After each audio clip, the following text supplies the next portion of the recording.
Bismillahirrahmanirrahim. Assalamualaikum warahmatullahi wabarakatuh. Innal hamdalillah nahmaduhu wa nasta'inuhu wa nastaghfiruh wa na'udzu billahi min shururi anfusina wa sayyiati a'malina may yahdihillahu fahuwal muhtad wa may yudlil falan tajida lahu waliyyan mursyida. Asyhadu an la ilaha illallah wahdahu la syarika lah wa asyhadu anna Muhammadan 'abduhu wa rasuluhu alladzi la nabiyya ba'dah. Wa qala Allah subhanahu wa ta'ala ya ayyuhalladzina amanu taqullaha haqqa tuqatih wa la tamutunna illa wa antum muslimun. Wa qala azza man qala ya ayyuhalladzina amanu taqullaha wa qulu qawlan sadida yuslih lakum a'malakum wa yaghfir lakum dhunubakum wa may yuti'illaha wa rasulahu faqad faza fawzan 'azima. Ya ayyuhan nasu taqu rabbakumul ladzi khalaqakum min nafsin wahidah wa khalaqa minha zawjaha وبث منهما رجالا كثيرا ونساء واتقوا الله الذي تساءلون به والأرحام إن الله كان عليكم رقيبا.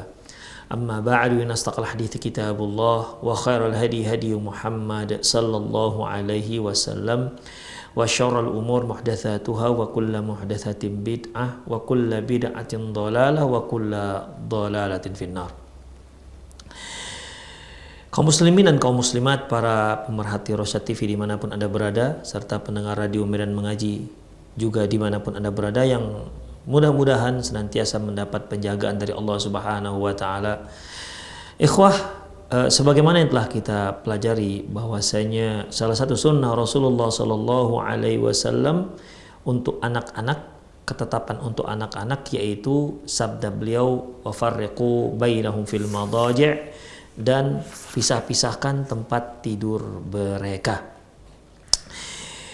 Kita sudah membicarakan masalah ini secara panjang lebar terkait dengan kapan anak-anak itu dipisah-pisahkan tempat tidurnya.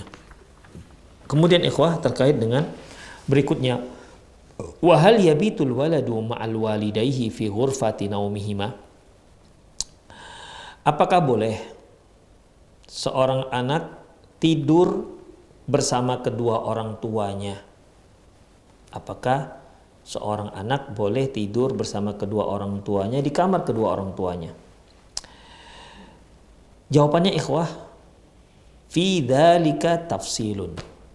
Untuk menjawab perkara ini, yaitu pertanyaan apakah seorang anak boleh tidur di ruang tidur kedua orang tuanya, artinya dia tidur bersama orang tuanya di ruang tidur kedua orang tuanya, apakah ini dibolehkan?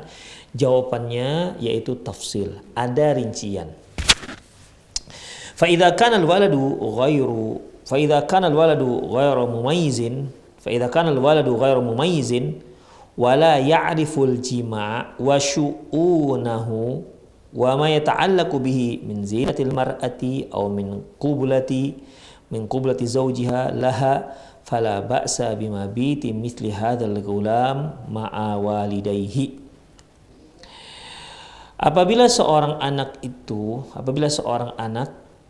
ghairu mumayyiz ini, ya dia belum bisa, pemikirnya belum matang, dan dia juga tidak mengetahui masalah hubungan suami istri dan hal-hal yang terkait dengan hubungan intim, ya, seperti dia belum tahu apa perhiasan wanita. Artinya ini anak belum mengerti mana wanita yang cantik dan mana yang tidak cantik, demikian, mana yang wanita itu berhias atau tidak berhias. Ya, seperti kalau kita lihat anak-anak, mereka main di tengah majelisnya ibu-ibu, mereka kan nggak peduli ibu-ibu siapa, nggak ada memperhatikan ibu ini cantik, ibu ini putih, ibu ini hitam, ibu ini keling, ya, mereka tak peduli itu. Kepedulian mereka pada mainan mereka. Tapi kalau si anak mulai lihat, memperhatikan, demikian ikhwah, ya, biasanya kaum ibu-ibu faham, ini anak berarti sudah faham begitu tentang bagaimana tentang seorang wanita. Taib. Apabila si anak tadi seperti yang kita sebutkan tadi, mereka nggak ngerti mana perempuan cantik, mana yang tidak, mana yang putih, mana yang enggak, mana yang menarik, mana yang tidak. Ya, mereka nggak pedulikan yang namanya perempuan, demikian, tentang masalah fisiknya. Yang dia tahu ibunya misalnya, ya. Kalaupun ada perempuan lain yang mendekatinya secantik apapun, kalau dia asing dia nggak akan mau. Demikian ikhwah. Kan beda kalau seorang, ya apalagi dia seorang laki-laki yang sudah mengerti, didekati oleh perempuan yang cantik jelita putih misalnya, ya dengan nilai misalnya ya 9 ke atas, tentu dia suka didekati oleh wanita ini. Ini berarti dia sudah memayis walaupun dia belum balik. Tapi kalau dia misalnya siapapun perempuannya, secantik apapun perempuannya, kalau dia orang asing didekati, dia akan nangis, dia tidak mau. Demikian ikhwan.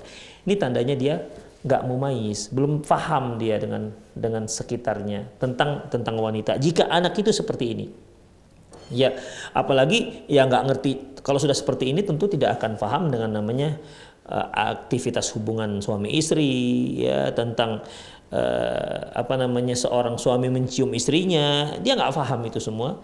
Fala ba'sa bimabiti misla hadzal ghulam ma walidayhi. Maka anak yang seperti ini nggak apa-apa. Ya. Anak yang seperti ini nggak apa-apa, walaupun kadang-kadang kita riskan juga ya, misalnya masih anak masih baru bisa telungkup gitu ya, baru bisa telungkup, kemudian tidur di samping orang tuanya, ketika orang tuanya beraktivitas khusus, dia bangun dilihatin gitu ya, saya yakin juga orang tua juga agak risih, walaupun mereka tahu si anak nggak paham apa-apa tentang masalah itu. Tapi sebenarnya ikhwah rahimunallahu wa iyyakum, jika anak ini belum paham tentang hal-hal yang seperti itu, maka boleh dia tidur bersama kedua orang tuanya.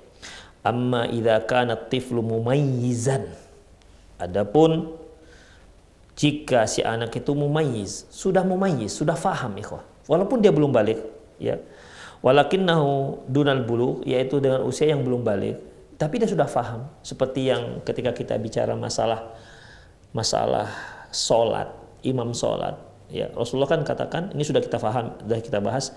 Rasulullah menyatakan bahwasanya ya ummukum yaqra'ukum bi kitabillah, yang mengimami kalian orang yang paling paham tentang kitabullah, ya kan? Sehingga para sahabat mengedepankan meminta seorang sahabat yang dia itu masih kecil, belum balik, tapi dia sudah bisa jadi imam, dia paham bagaimana itu sholat. Dia faham apa yang membatalkan sholat, dia faham apa yang harus dia baca dalam sholatnya, maka orang seperti ini sudah mumayyiz walaupun dia belum balik. Yang seperti ini ikhwah sudah boleh jadikan sebagai imam karena dia sudah faham, dan dia berhak berada di saf pertama jika memang dia lebih dahulu menempati tempat tersebut, kecuali yang di belakang imam. Demikian ikhwah. Dan jika memang dia orang yang paling banyak hafalannya, maka dia berhak untuk mendapatkan posisi sebagai imam seperti yang telah kita bahas. Demikian juga kalau orang yang seperti ini, ya walaupun dia mungkin belum masih 3 tahun lagi baliknya, atau masih misalnya masih 4 tahun lagi baliknya, tapi dia sudah faham dengan yang seperti ini, ya maka nggak boleh, ya maka tidak boleh. Wa kana al-abu qada hajatahu, afwan, kalau memang anaknya seperti ini, dia sudah mumayyiz walaupun belum balik, wa kana al-abu qada hajatahu min zaujatihi, dan si ayah sudah menyelesaikan hajatnya dari istrinya, artinya mereka sudah selesai hubungan badan, ya. Walaysa fi naumihima tukshafu wa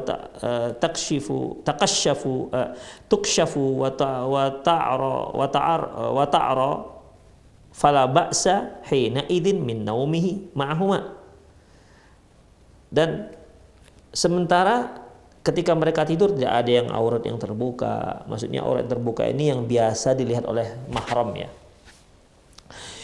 Tidak ada aurat yang terbuka, maka tidak mengapa anak ini tidur bersama kedua orang tuanya.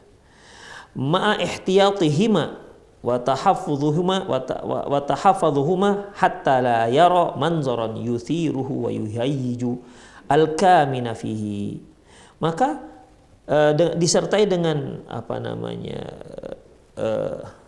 ihtiyat, kehati-hatian dan kehati-hatian orang tua tersebut. Kemudian mereka juga menjaga jangan sampai terbuka auratnya, ya aurat besarnya misalnya. Maka dan agar si anak nggak melihat hal-hal yang bisa membangkitkan syahwatnya, maka hal itu dibolehkan. Ya, jadi kalau si anak itu belum paham, belum mumayyiz, belum paham tentang hal-hal yang kaitannya dengan hubungan suami istri dan hal-hal yang terkait dengan itu semua, maka nggak masalah. Ya, dia tidur bersama kedua orang tuanya.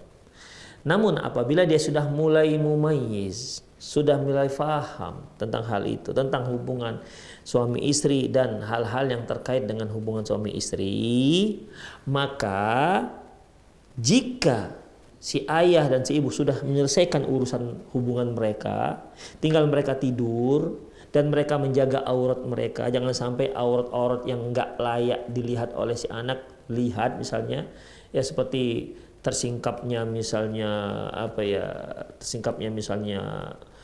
kemaluan, misalnya tersingkapnya misalnya buah dada misalnya, kalau si ayah tersingkap istunnya misalnya atau pinggulnya dan lain-lainnya, ya terjaga dari itu semua, dan mereka memang berusaha untuk menjaga, maka tidak mengapa si anak ini tidur bersama kedua orang tuanya walaupun dia sudah mumayyiz dan walaupun belum baligh. Apa dasarnya? Yaitu bata Abdullah bin Abbasin inda khalatihi Maimunata ma'a Rasulillah sallallahu alaihi wasallam. Dasarnya itu Abdullah bin Abbas pernah bermalam di rumah tantenya yaitu Maimunah. Bermalamnya beliau tidur bersama Rasulullah SAW. Yaitu hadis akhraj al-Bukhari wa Muslim, hadis yang diriwayatkan oleh Bukhari dan Muslim, min hadis bin Abbas radhiyallahu anhuma, dari hadis Abdullah bin Abbas radhiyallahu anhuma, annahu bata inda Maimunata ummul mukminin. Dia mengatakan bahwasanya dia bermalam nginap di rumah tantenya yaitu Maimunah istri Rasulullah sallallahu alaihi wasallam, wa hiya khalatuhu, dia adalah tantenya. Qala, kata Ibnu Abbas, fattaja'tu fil ardil wisadah wattaja'a Rasulullah sallallahu alaihi wasallam wa ahluhu fi tuliha, maka aku pun tidur di bahagian lebarnya bantal, sementara Rasulullah dan istrinya tidur di bahagian panjangnya bantal. Jadi kalau inilah kita katakan bantal ya, ini kita katakan bantal, ini bagian panjangnya, ini bagian lebarnya. Abdullah bin Abbas kepalanya di sini, sementara Rasulullah dan istri beliau Maimunah kepalanya di sini, di bagian panjangnya. Nah, demikian. Jadi Ibnu Abbas kepalanya di samping bantal. Jadi di sini Ibnu Abbas sendiri ataupun yang langsung menceritakan kisah ini. Ini menunjukkan bahwasanya Ibnu Abbas itu sudah mumayyiz. Buktinya dia sampai bisa mampu meriwayatkan kisah ini kepada orang-orang setelah beliau, kepada para tabi'in. Tandanya beliau sudah hafal, tandanya beliau sudah mumayyiz. Kalau anak-anak yang belum mumayyiz, artinya belum sempurna akalnya, itu kan nggak boleh diambil riwayat mereka, karena mereka belum sempurna akalnya. Demikian, dan juga belum tentu sahih dan belum tentu bisa mereka menceritakan apa yang terjadi. Ya seperti kita misalnya, kan walaupun terkadang terkenang kita terjadi sesuatu, tapi waktu itu kita masih kecil, bahkan mungkin kita nggak teringat lagi apa kejadian waktu kita masih usia 2 tahun misalnya, apa kejadian terjadi pada diri kita ketika sudah berusia 4 tahun misalnya, ya. Demikian ikhwah rahimanallahu wa iyyakum. Karena apa? Karena belum mumayyiz. Nah, Ibnu Abbas radhiyallahu anhu menceritakan tentang kisah dia yang tidur bersama tantenya, dan tantenya itu adalah istri Rasulullah SAW. Waktu itu Rasulullah tidur bersama istrinya, dan di situ ada Ibnu Abbas radhiyallahu anhu, berarti keponakan Maimunah radhiyallahu anha. Demikian ikhwah. Ini menunjukkan kebolehan. Ya, menunjukkan kebolehan. Ibnu Abbas sudah mumayyiz walaupun belum baligh, ya. Namun Rasulullah membolehkan dia tidur bersama beliau dan istri beliau, ya. Tentunya saat itu ya tidak ada aktivitas apa-apa, sekedar tidur dan menjaga aurat mereka. Demikian ikhwah, sehingga dibolehkan, enggak ada masalah. Amma idza kana mumayyizan wa balighan.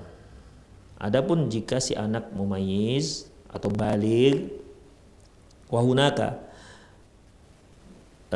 takshifu wa ta'ara fala yabitu hina idin fi wasati tudhiru fil aurat.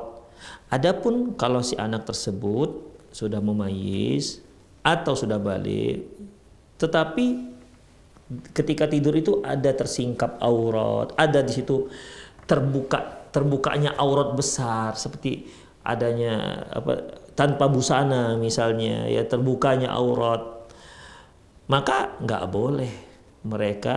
boleh si anak ini tidur bermalam, ya bermalam bersama kedua orang tuanya, ya karena di sana akan terlihatnya aurat besar, ikhwah. Dan itu akan wa tuhayyiju fihi kamina wa yattali'u fihi ala sawat. Karena hal itu akan membangkitkan gelora syahwat si anak karena dia sudah memayis apalagi sudah balik, dan akan terlihatnya sawat, yaitu aurat besarnya. Demikian ikhwah rahimahullah. Jadi intinya kalau kita bahas dari masalah ini, yaitu apabila si anak belum mumayyiz, ya apabila si anak belum mumayyiz, nggak ngerti yang namanya hubungan suami istri itu apa, nggak paham kalau ada seorang laki-laki yang mencium istrinya itu apa, ya nggak paham. Intinya dia nggak paham dengan yang namanya wanita. Yang dia tahu hanya ibunya, ayahnya, siapapun seganteng, kalau dia perempuan seganteng apapun orangnya, kalau dia laki-laki secantik apapun orangnya, dia nggak paham dengan itu semua. Demikian ikhwah. Kalau seperti ini modelnya, maka boleh dia tidur dengan kedua orang tuanya, dan kedua orang tuanya juga boleh melakukan hubungan intim, ya walaupun di sampingnya ada anaknya, ya. Namun untuk tindakan hati-hati pakai selimut lah begitu ya. Namun kalau si anak sudah mumayyiz atau dia sudah baik belum balik maupun yang sudah balik, ya baik yang belum balik maupun yang sudah balik, saya ulangi, adapun anak yang sudah mumayyiz, sudah faham dia tentang ini semua, baik yang belum balik maupun yang sudah balik, ya maka jika kedua orang tuanya tidak melakukan itu di hadapan anak tersebut yang ikut tidur bersamanya, dan tidak ada di sana terbukanya aurat, terutama aurat besar, ya jadi terjaga aurat besar mereka terjaga, maka tidak apa-apa mereka tidur dengan kedua orang tuanya. Demikian ikhwah rahimanallah wa iyyakum. Jadi ya terkadang kan kalau kita lihat dikarenakan kekurangan tempat, ya sementara rumah kecil, maka jejer-jejer lah di situ ibunya, ayahnya, seterusnya ikhwah. Maka nggak apa-apa kalau memang terjaga. Ya, jadi kalau seandainya ada si ayah ada keperluan dari si ibu, ada keperluan dengan istrinya, ya carilah tempat yang aman, jangan di situ. Nah, demikian ikhwah rahimanallah. Jadi itu rinciannya, ya. Itu sebuah rincian. Sekali lagi ikhwah saya ulangi, kalau dia belum mumayyiz, belum paham dengan yang namanya hubungan suami istri itu apa, belum paham dengan hal-hal yang terkait dengan ini semua, maka boleh. Tapi kalau dia sudah mumayyiz, baik dia sudah balik, baik dia belum balik maupun sudah balik, maka jika terjaga aurat si ibu dan ayah, boleh. Misalnya anaknya yang sudah balik misalnya, bahkan sudah punya istri misalnya, ya dari jauh kemudian dia tidur dengan ayah dan bundanya misalnya, ya nggak ada masalah, ya nggak ada masalah selama di sana tidak ada terbuka aurat apapun, maksudnya aurat besar. Demikian ikhwah rahimanallah. Kenapa kita katakan mumayyiz walau baik belum balik maupun sudah balik? Karena kalau ada anak yang sudah balik tapi belum mumayyiz, karena ada ini, ya dikarenakan EQ-nya rendah, ya dan dia nggak paham dengan gini-gini, dengan aktivitas suami istri, ya kalau memang dia sudah balik tapi dia belum paham, mana tahu jika memang ada yang seperti itu, maka ya dia dikategorikan, dihukumkan seperti anak kecil. Demikian ikhwah. Tapi tentunya dipastikan dulu betul nggak dia belum paham. Demikian. Sebab kalau kita salah dalam menilai, dia akan merekam itu semua dan itu tidak baik untuk kejiwaan si anak. Baik. Kita lanjutkan. Al-hathul auladi ala ikhtiyaril asdiqa'is salihin wa tahdhiruhum min asdiqa'is su'. Berikutnya yaitu kita kita dorong anak kita, ya, kita mendorong anak-anak untuk memilih teman-teman yang soleh dan mengingatkan anak kita jangan berteman dengan teman-teman yang tidak baik. Ikhwah, ini termasuk perkara yang mempengaruhi pendidikan anak. Bukan terkadang sih, sering terjadi di rumah tangga, di rumah Masya Allah, ayahnya soleh, ibunya solehah, ya, kemudian kakak adiknya, pokoknya intinya rumahnya itu rumah yang islami. Tapi ketika si anak keluar rumah dan dia berteman dengan orang-orang yang buruk, orang-orang yang gak baik, apalagi sampai akrab dengan mereka, ketahuilah ikhwah, itu berbahaya untuk pendidikan dia. Ya. Wa hadza wajibun 'alal aba'i tujahu abnaihim. Ini wajib bagi seorang ayah, para ayah wajib untuk memperhatikan hal ini, ya, terhadap anak-anaknya. Artinya perhatikan, bukan hanya perhatikan si anak, tapi juga perhatikan siapa teman-teman si anak. Wajibun alaihim ayyahuthuhum ala ikhtiyaris siddiqi wa ikhtiyaril jalisi wa ikhtiyaril anis. Wajib bagi mereka, wajib bagi para orang tua untuk mendorong si anak agar pilih-pilih teman, pilih-pilih majelis, dan pilih kawan-kawan akrab. Artinya dipilih yang baik. Ketika dia mau berteman, pilih teman-teman yang baik, yang soleh. Ketika dia bermajelislah dengan orang-orang yang baik. Demikian ikhwah. Ya, jadi enggak boleh kita biarkan saja mereka memilih. Jangan kita biarkan dia memilih dengan sembarang kawan, ikhwah. Karena itu akan berpengaruh terhadap pendidikan dia, berpengaruh terhadap akhlaknya.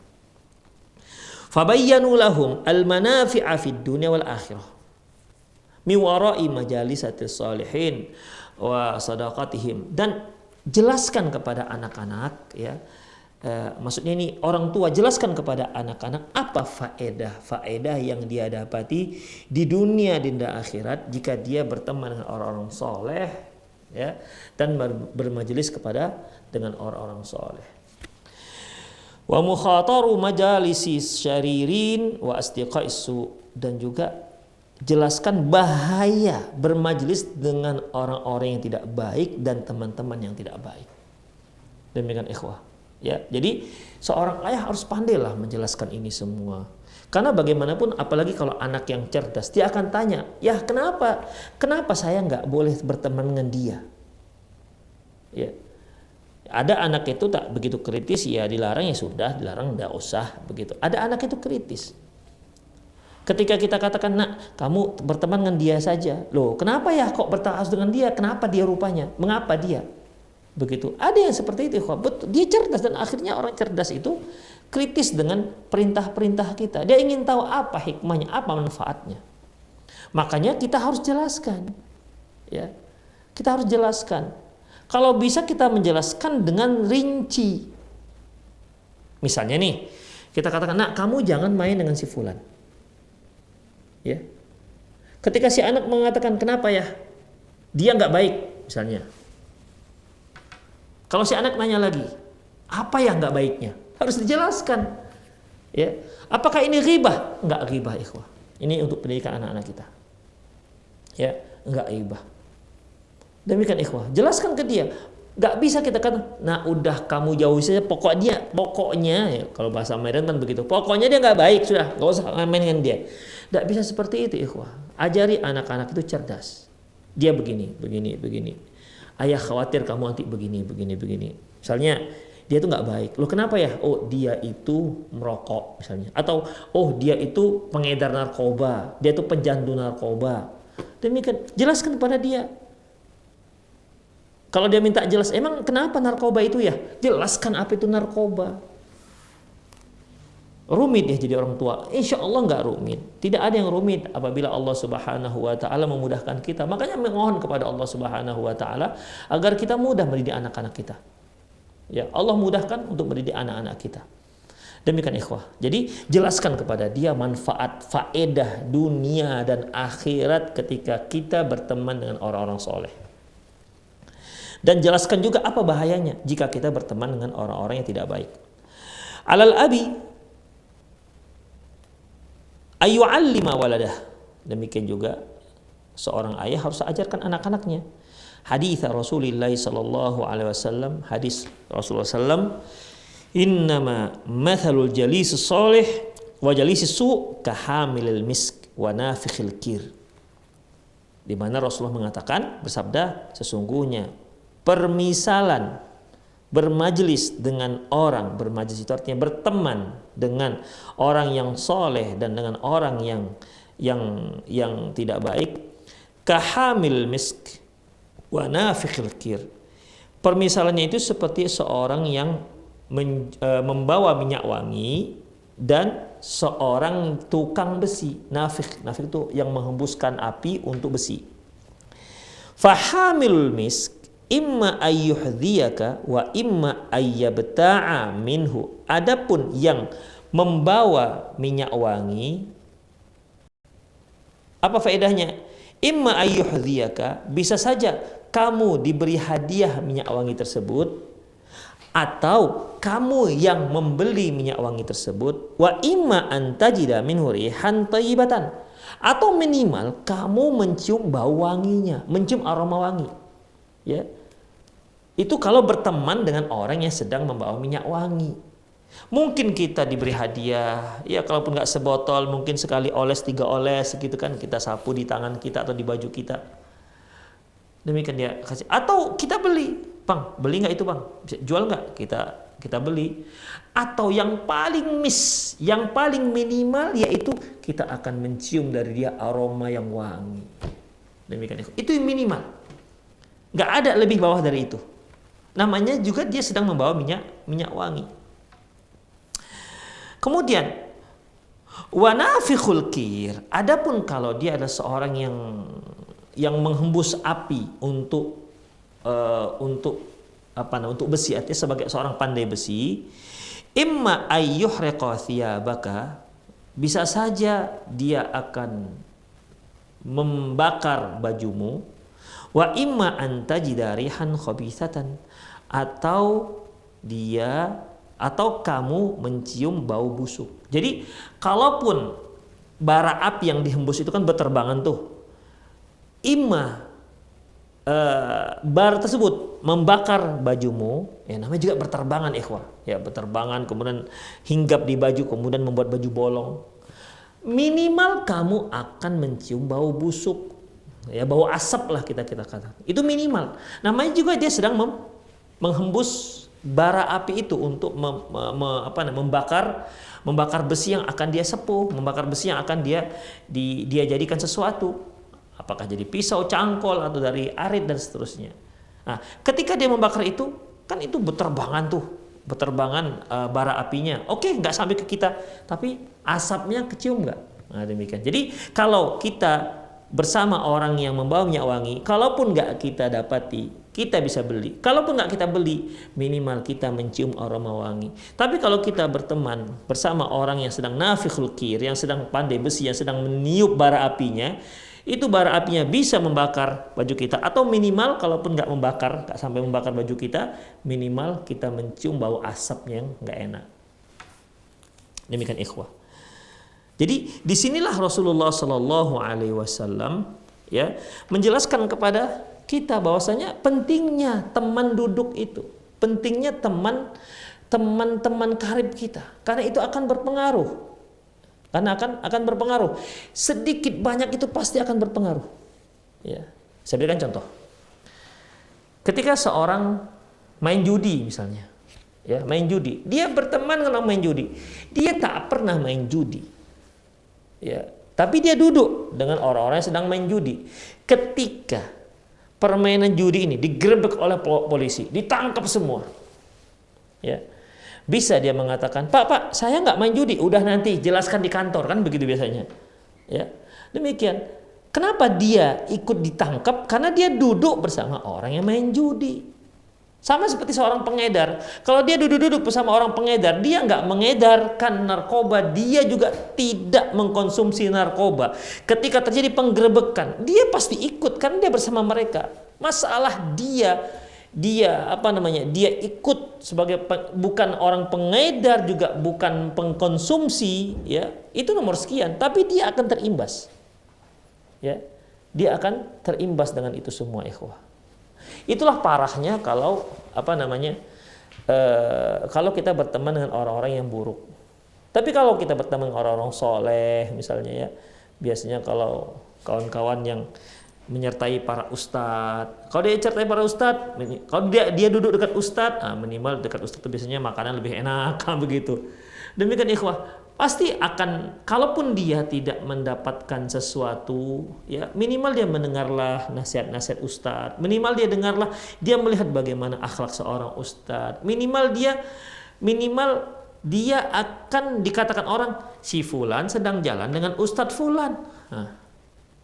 Itu satu hal kebaikan, ikhwah. Walaupun dia nggak baik, tapi kalau ketika dikatakan, oh dia tadi jalannya dengan Ustadz Fulan, demikian, maka image-nya akan baik. Coba, oh dia tadinya jalan dengan si pengedar, walaupun dia nggak pengedar, ya, atau dia seorang yang rajin ke masjid, ketika dilihat dia jalan dengan seorang pengedar, maka akan dicurigai buruk oleh orang lain.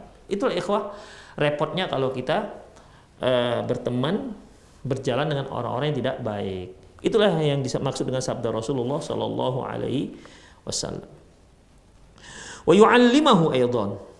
Ya, wa yu'allimahu aidan, dan ajarkan juga kepada anak-anak qala Allah azza wa jalla, firman Allah Subhanahu wa taala, al-akhillau yawma idzin ba'duhum li ba'din aduwwun illal muttaqin.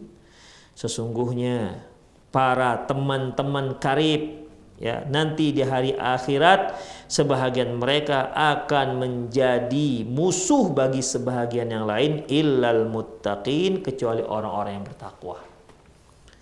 Ya.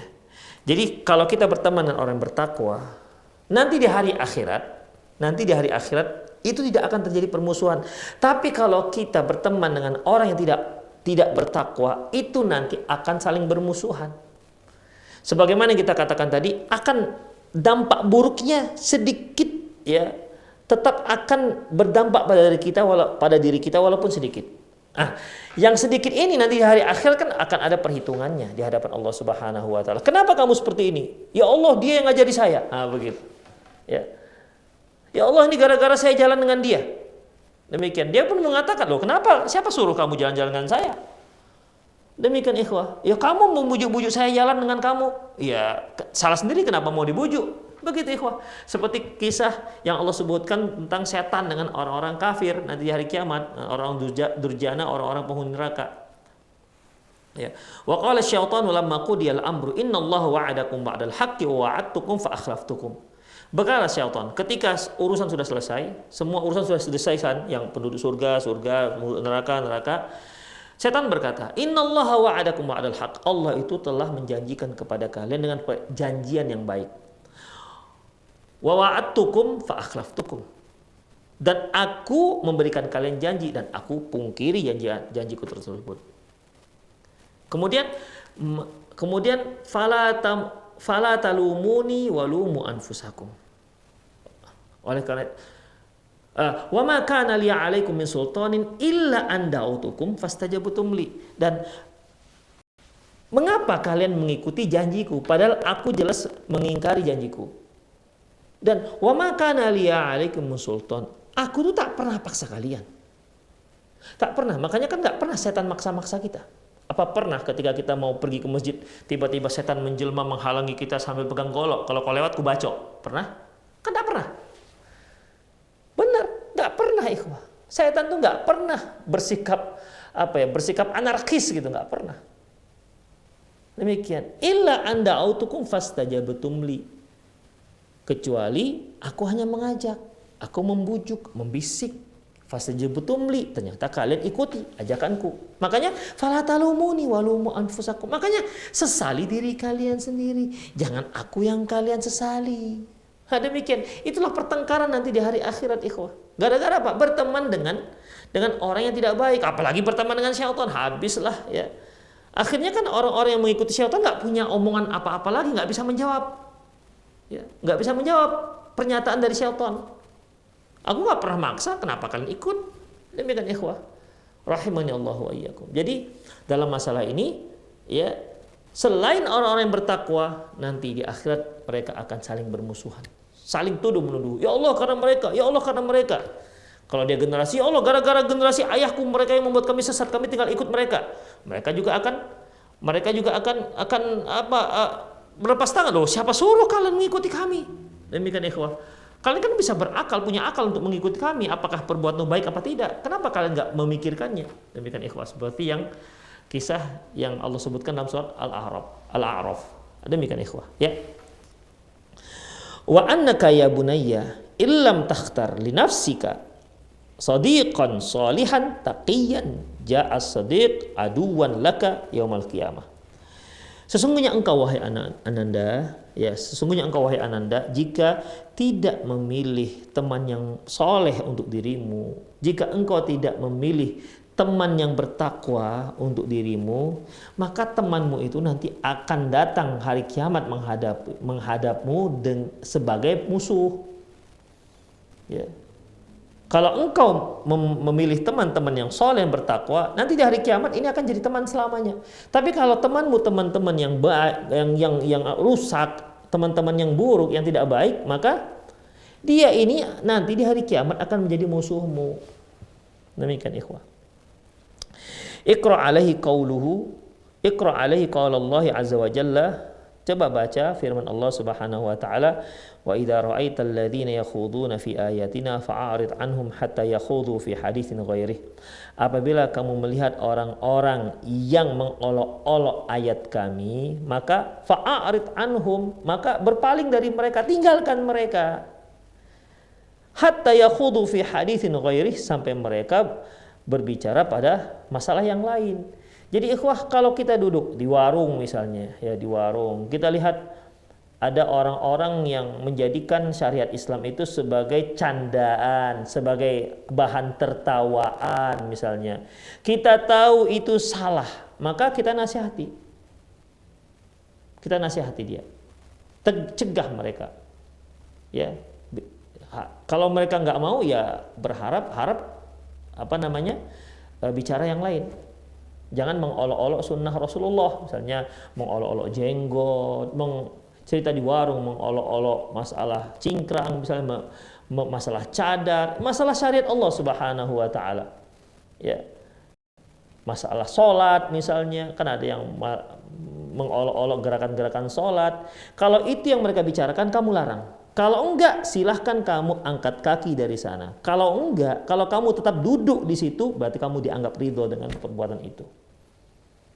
Silahkan angkat kaki dari situ. Maka fa'arid anhum, silahkan kamu angkat kaki. Silahkan kamu tinggalkan mereka. Hatta yakhudu fi haditsin ghairih, hingga mereka bicara tentang yang lain. Demikian ikhwah, yang bukan mengolok-olok agama Allah Subhanahu wa taala. Wa imma yunsiyannaka syaitan, kalau ternyata kamu dilupakan oleh syaitan.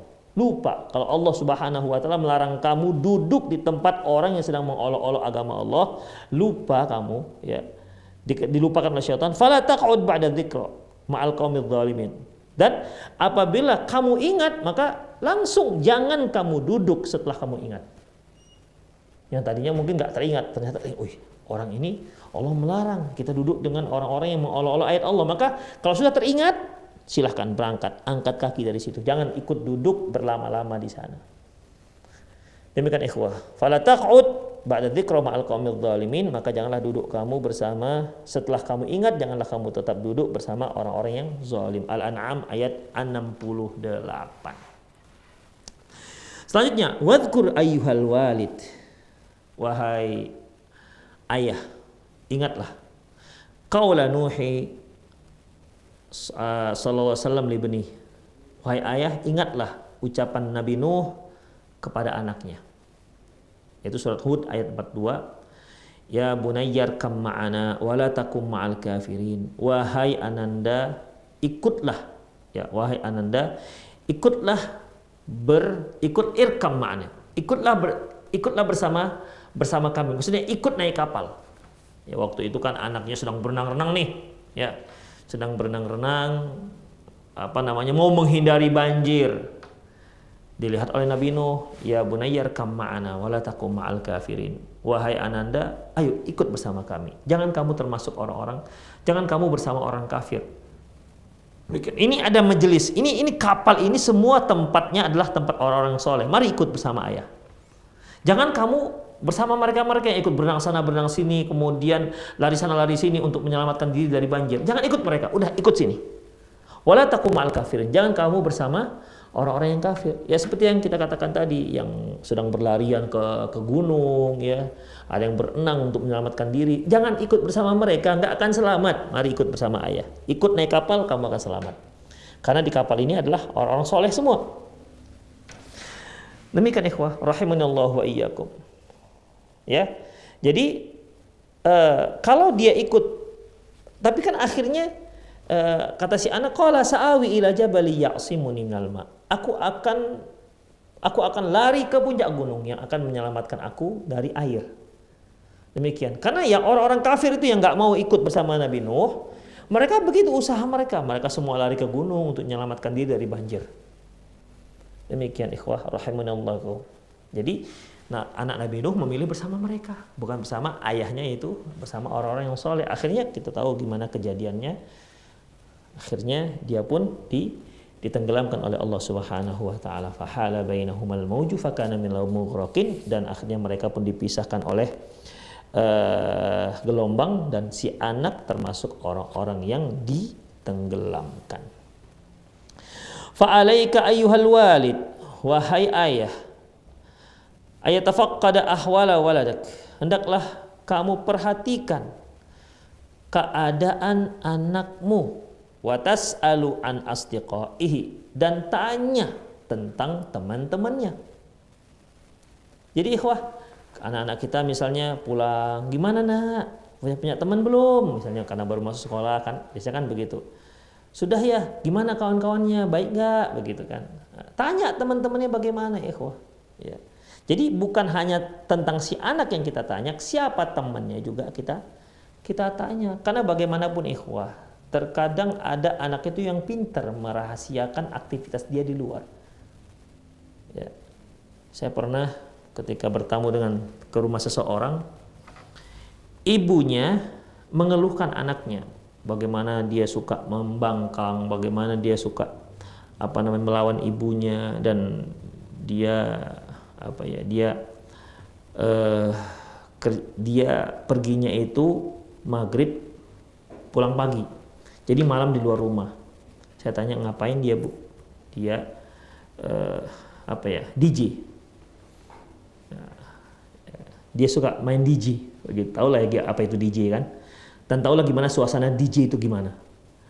Ya, tapi masya Allah, ketika saya di rumah dia datang masuk rumah, masya Allah, sowan, masya Allah, salam dengan ibunya, assalamualaikum Umi. Cium ibunya, tangan ibunya, salam juga dengan saya. Sopannya luar biasa ikhwah. Demikian. Tapi di luar gak seperti itu. Demikian.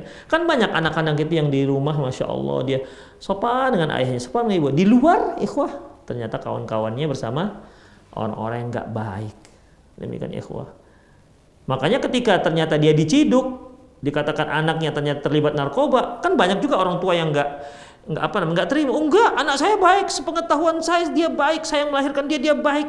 Dia nggak tahu di luar dia bagaimana. Ya, nggak tahu dia di luar bagaimana. Makanya ikhwah, kita yang punya anak, tanya kawan-kawannya siapa. Ya, tanya kawan-kawannya siapa. Makanya Rasulullah pernah mengatakan, almar'u ma'adini khalilihi. Seorang itu agamanya sama seperti agama teman dekatnya, teman dekat ya. Jadi kalau kita lihat anak kita bagus, baik, rajin sholat, ternyata dia punya teman dekat seorang yang funky misalnya. Ketahuilah anak kita itu lebih kurang seperti kawannya. Kok bisa dia dekat dengan orang seperti itu? Kalau dia betul-betul soleh, nggak akan bisa dia dekat dengan orang seperti itu. Demikian ikhwah, rahimani Allah wa iyyakum. Ya, jadi kita harus perhatikan siapa teman-teman anak kita. Fakam min waladin syaririn yad'u ilal munkar wal fasad yuzayyinu li asdaqaihi syurur wal atham. Berapa banyak anak-anak itu menjadi anak-anak yang buruk itu malah mengajak teman-temannya untuk berbuat mungkar dan membuat kerusakan. dan membujuk-bujuk teman-temannya ya untuk berbuat jahat dan berbuat dosa. Demikian ikhwah. Ya. Kan sering itu ikhwah, anak ini baik, berteman dengan orang kurang baik, kemudian ya diajak, dibujuk untuk berbuat hal-hal yang tidak baik.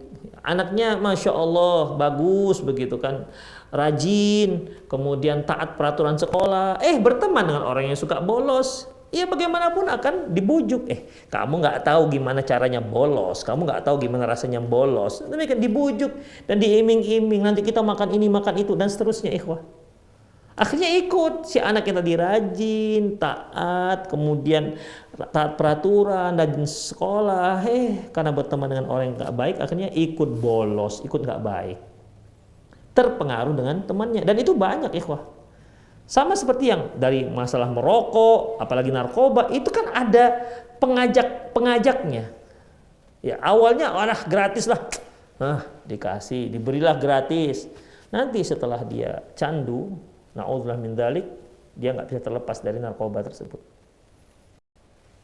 Demikian ikhwah. Was-saghiru yuqallidu fi katsirin minal ahyan. Dan anak-anak itu umumnya mengikut, suka meniru-niru.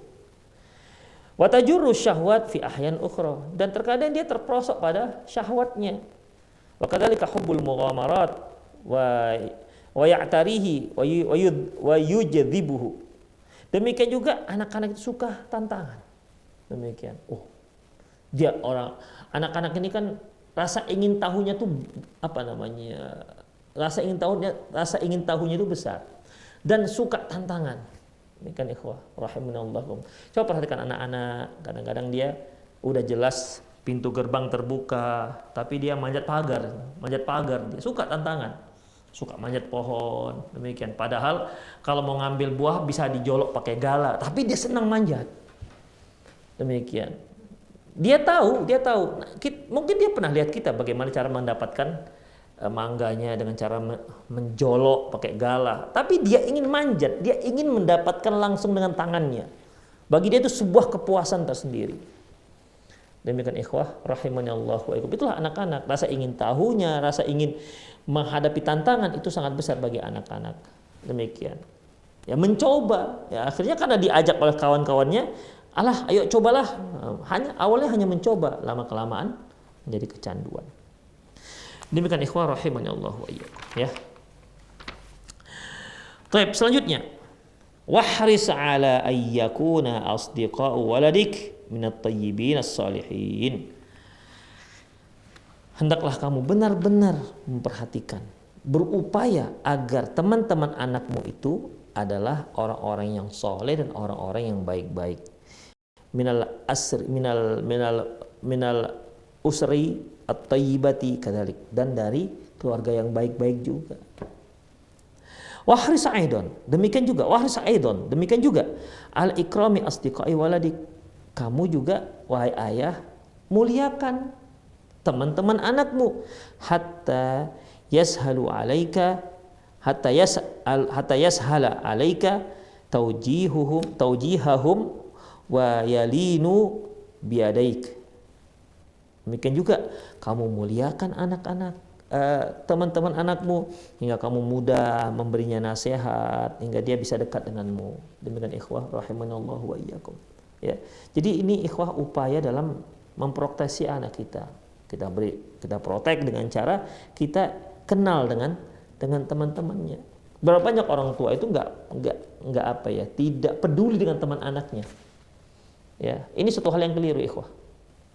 Sudah sering berkali-kali dia ke rumah, tapi orang tua nggak peduli dengan teman-teman anaknya. Seharusnya ketika si anak itu sudah ke rumah, apalagi ketika dia dijemput oleh kawannya, kenalan dengan teman anaknya itu. Nak, apa kabar nak? Masya Allah, ada yang bisa ibu bantu nak? Misalnya begitu kan.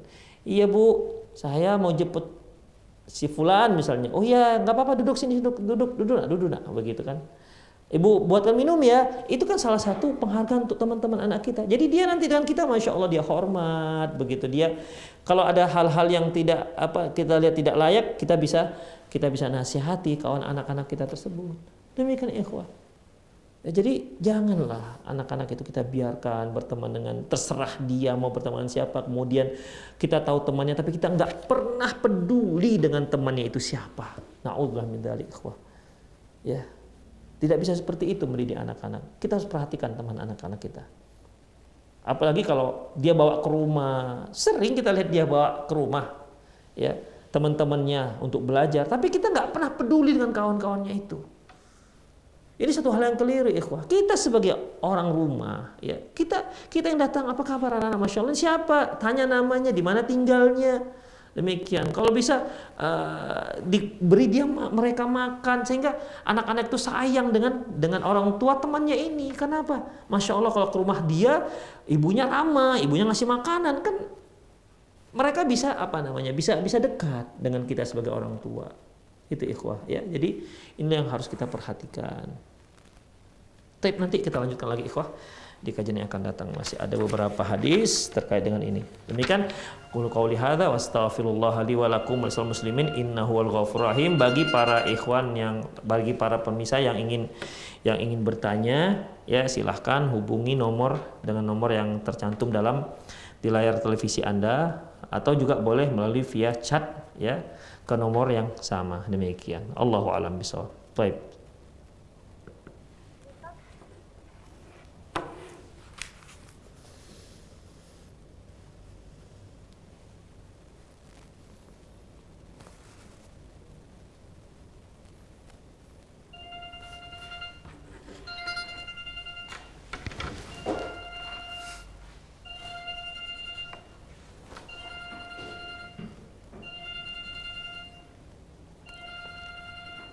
Baik, para pemirsa yang ingin bertanya silahkan hubungi nomor yang tertera di layar televisi Anda, ya, atau juga boleh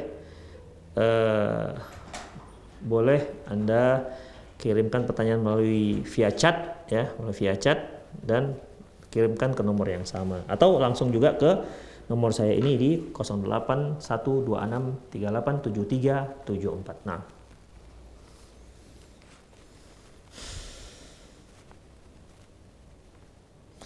di sini ada pertanyaan. Bismillah, itu bertanya, Ustadz, jika suami tidak berpenghasilan, masalah keluarga ini, ya. Baik. Jika suami tidak berpenghasilan, jadi sebulan full istri dari gajinya membiayai kehidupan mereka dan keluarga suami, apa istri masih perlu bersedekah keluar lagi, Ustadz? Atau setiap hari dia sudah termasuk bersedekah karena menafkahi suami dan keluarga? Jazakumullah khairan. Ikhwah rahimani Allah wa iyyakum. Seyogianya yang menafkahi keluarga itu suami. Itu kewajiban.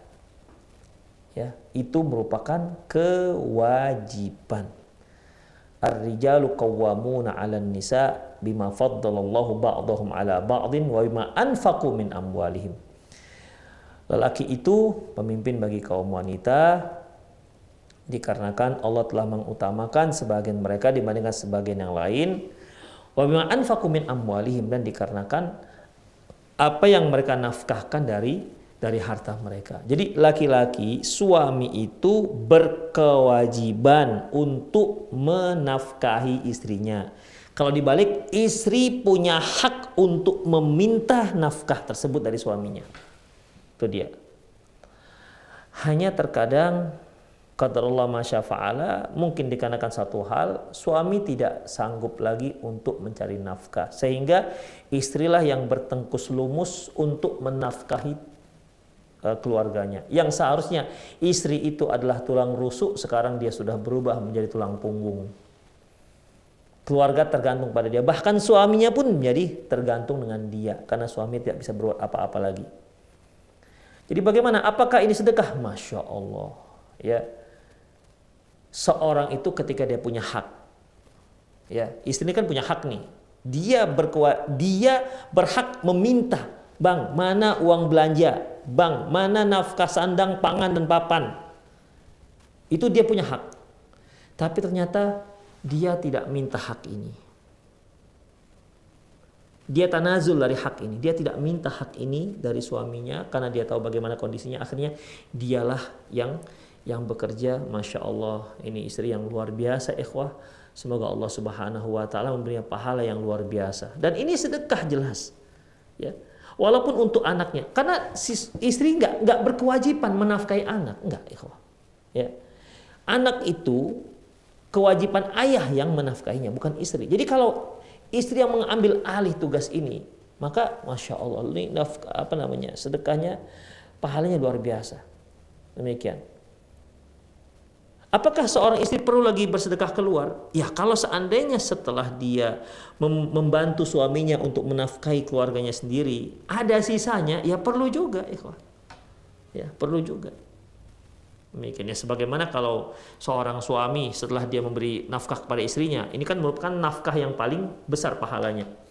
Ya kan, yang kata Rasulullah, dinar anfaqta fi sabilillah, dinar anfaqtaha fil itq. Satu dinar yang engkau infakkan untuk jihad fisabilillah, satu dinar yang engkau gunakan untuk membebaskan seorang hamba, wa dinar anfaqtaha li ahlik, dan satu dinar yang kau berikan kepada keluargamu, a'zamu ajran, yaitu ini yang lebih besar pahalanya. Demikian. Ya. Taib, ini sudah terpenuhi, ada sisa. Sisanya ini gimana? Silahkan infakkan ke masjid, ke fakir miskin yang lain, ke ke kerabat dekat kita yang memang membutuhkan. Demikian juga para istri yang dia menjadi tulang punggung keluarga, jika memang dia sudah memenuhi kebutuhan rumah tangga yang sebenarnya bukan kewajiban dia, ya, maka itu merupakan pahala yang besar. Kalau masih bersisa, apakah masih perlu lagi mensedekahkan pada orang lain? Maka tetap bersedekah kepada orang lain, ya, jika memang ada sisanya, ya, karena bagaimanapun rahmat Allah Subhanahu wa taala itu sangat luas. Kita tidak tahu kebaikan yang mana yang dapat memasukkan kita ke dalam surga. Semoga salah satu dari perbuatan kita, amalan soleh kita, itu membuat Allah Subhanahu wa taala kasihan dengan kita dan memasukkan kita ke dalam surga. Allahu a'lam bishawab. Manakah batas aurat bagi laki-laki maupun perempuan di hadapan mahramnya? Para ulama menyebutkan Allahu a'lam bishawab, ya, untuk depan mahramnya antara pusat dan lutut. Ya. Untuk perempuan antara pusat dan lutut. Untuk laki-laki aurat besarnya. Demikian. Allahu a'lam bishawab.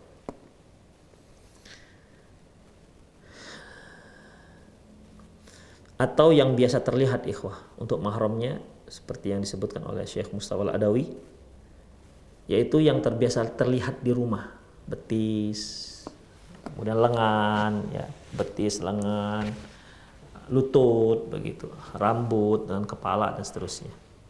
Allahu a'lam bishawab. Assalamualaikum Ustaz, nama terbaik buat anak adalah Abdullah Abdurrahman. Jika anak diberi nama Abdullah Abdurrahman dengan embel-embel nama lain sebelumnya atau sudahnya, apakah masih termasuk dengan nama terbaik buat anak? Syukran jazakumullah khairan. Allahu a'lam bishawab, ikhwah rahimanallahu wa iyyakum.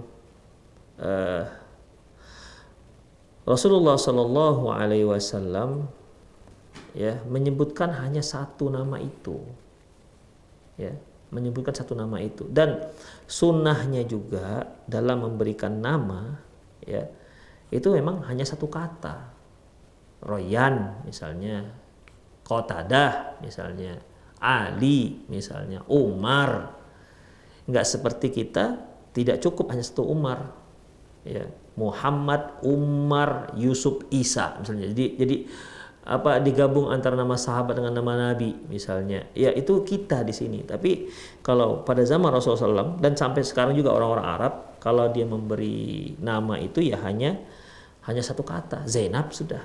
Kalau kita kan nggak cukup Zainab. Biasanya Zainab ada yang lain, Zainab Nafisah, begitu kan biasanya.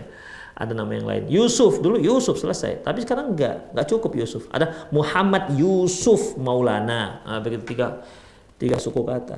Demikian. Jadi Allahu a'lam bishawab, yang yang Rasulullah, yang zahir yang disebut Rasulullah SAW, ahabbul asma ilallah Abdurrahman, Abdullah wa Abdurrahman. Nama yang paling dicintai oleh Allah Subhanahu wa taala yaitu Abdullah dan Abdurrahman. Adapun yang tambahan yang lain, ya, tambah yang lain berarti kan namanya tidak lagi ada hanya Abdurrahman tapi ada tambahannya. Allahu a'lam bishawab.